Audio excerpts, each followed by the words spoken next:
That could be our new catchphrase. Mornings on ESPN. We are a magnet for crap. Okay, we got a fabulous Football Friday, including bold predictions and many more things to come. But right now, you know where we're going? We are going live to Philadelphia, where Stephen A. Smith is getting set to do First Take in 16 minutes. The fans are fired up behind him. Steve, take it away. What's going on, y'all? Well, listen. I mean, Texas Live in Texas, right by Mr. Jerry Jones's playpen, okay?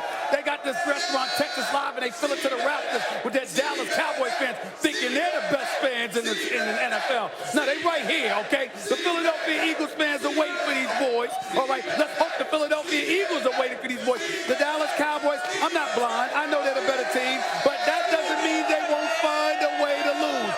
It's about being patient. What can go wrong will go wrong. And that's where I'm at right now, Greeny. Philadelphia, Pennsylvania, Chickies and Pete's. It's lovely here.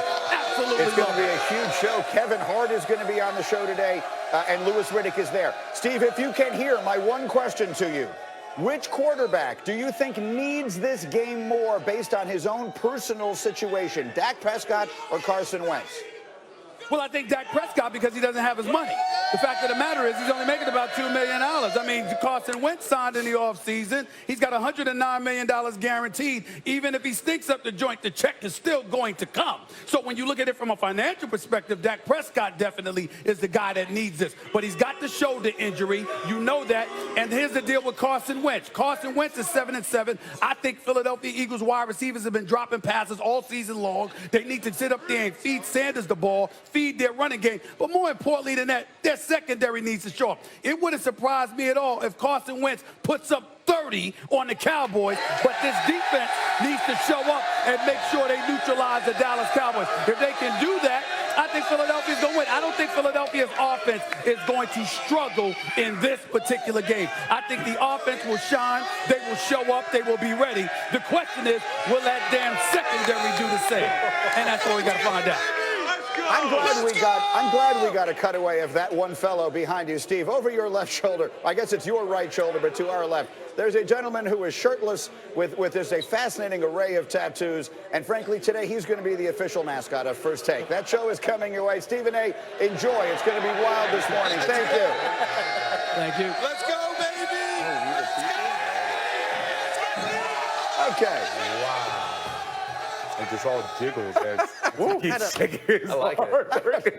I don't really know where to go with that. Let's bring Jay Williams. Oh, no, first bold predictions. I'm sorry, I was completely distracted by all the flabbing and the tats. Very few things can throw me off, but that fellow's body did. Okay, bold predictions on the NFL weekend before we get to the other topic here. Bobby, bold prediction. This is a guy that's unflappable. He's going to do the same thing every week. He's going to come out, throw multiple interceptions, but also multiple touchdowns. Jameis Winston, Bucks over Texans this week. Really? Oh, that's a big pick, and that would be a bad loss for Houston. Huge. Vilma, bold prediction. If Lamar Jackson hasn't sealed that MVP, he's going to seal it this weekend by going with 153 yards rushing, the most rushing yards he'll have all season long on the Browns, 153.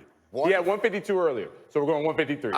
That's so the specificity of the prediction. Specificity, and against the Browns, it's just fitting that it goes against the Browns. They give up 153. A personal best. Why is Sanchez losing it? Okay, what is your prediction? I'm here. USC over LSU? No. Hoops. Every single week it's USC. How about Here we go. Prediction? Here we go. I'll go Le'Veon Bell rushes for over 100 yards against his old ball club. First time all season, he's only rushed for 87. That's his high. Will there be more Steeler fans or Jet fans in the building for this game? He's going to get booed by both teams' fans. I need more confidence, though, when you make that bold What are you prediction. talking about, more confidence? You kind of 1 yard? whispered it. That's You're like, not bold. No, it was a bold delivery. It was a great delivery. I don't even know where I am. You have to excuse. I think all of us were thrown off by that fellow in Philadelphia. Okay, let me bring Jay Will back in, because I want to try and have a reasonably serious conversation about what I think was the most important story of time in his career. This all before the biggest game of his season as he faces the Eagles in Philly with the NFC East on the line. And Dak is on pace to break the single-season franchise record for passing yards. And a lot of that is due to his success throwing the ball down the field. Leads the league in passing touchdowns on throws of that length. I'm getting better. Simple as that. The mobility function is it's all improving. That's the key. It's the goal. I'll be good to go Sunday. Once I'm in between those lines, I don't know, man. The competitor flip switches on. I'll be ready to go. I won't necessarily think, oh, right shoulder, left shoulder. Left one's good. Let me hit him. So I'll just go and play. I'll be okay.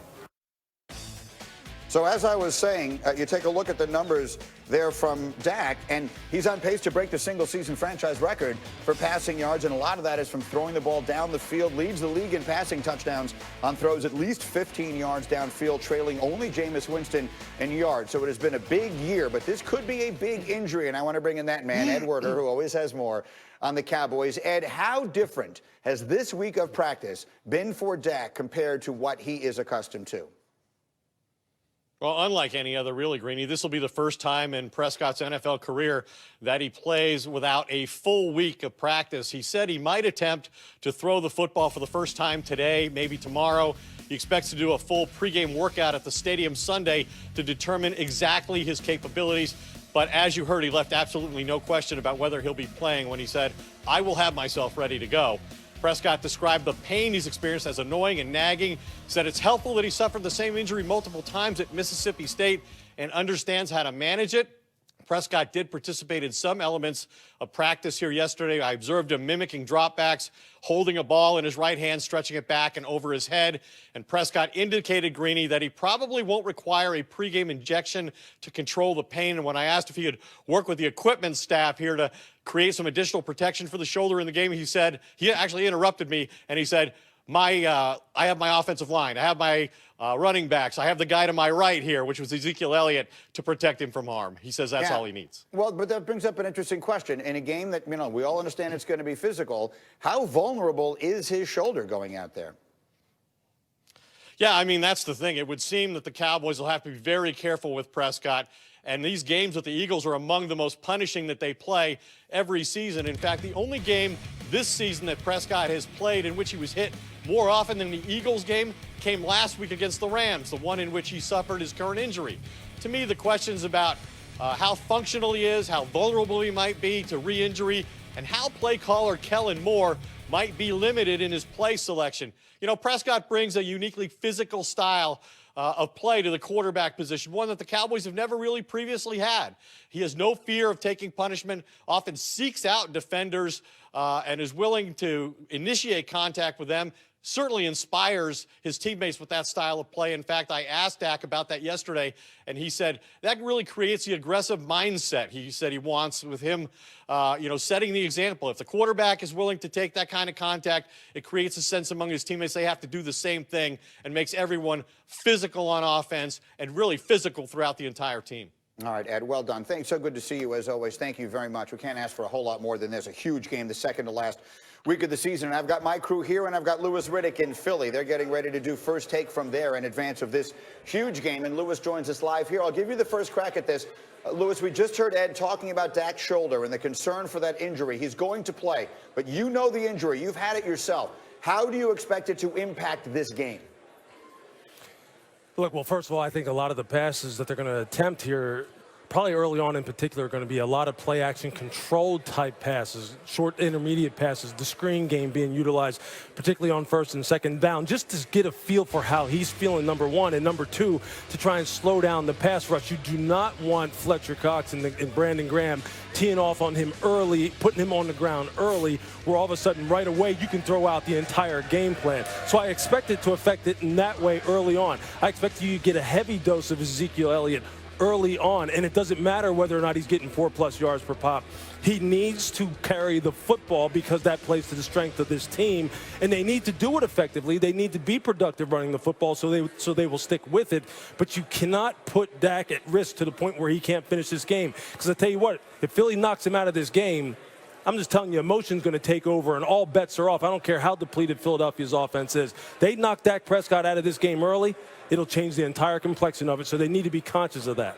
Am I the only one watching that shot thinking, well, it's going to get rowdy in First Take today? Look at that crowd behind Lewis. Already rowdy. Stay with me, Lewis. I'll come back to you in a second. Let me bring it here. Mark, as a quarterback, if you're going into a game where you know your shoulder is banged up and you're a little bit compromised, what kinds of things become then important? What does he need to do to be successful? Stack completions early, control the game with the, just like Lewis said, They got to run the ball efficiently, work the play action game, get some easy RPOs, some completions under his belt. But I'll tell you what they don't want this game to turn into, where he has to drop back 40 times, try and win this thing in the fourth quarter, throwing it 20 times in the fourth quarter. That's not what you want. Defensive guys, I got two linebackers here. What are you thinking if the other quarterback's got a shoulder? If I'm the Eagles defender, Yeah, it's blitz, man. Light them up. I'm going to light them up. It's blitz, and keep blitzing. So I don't care if they're running the ball, play action. We are going to test to see if he can throw the ball outside the numbers, if he can throw deep routes. And I'm going to stack the box. I'm going to take away Zeke Elliott the best I can. I don't care how much you have to commit. I'm going to force that. I'm going to roll up on those receivers, especially inside, eliminate the short throws, force him to drive the ball down the field, outside of the numbers, long.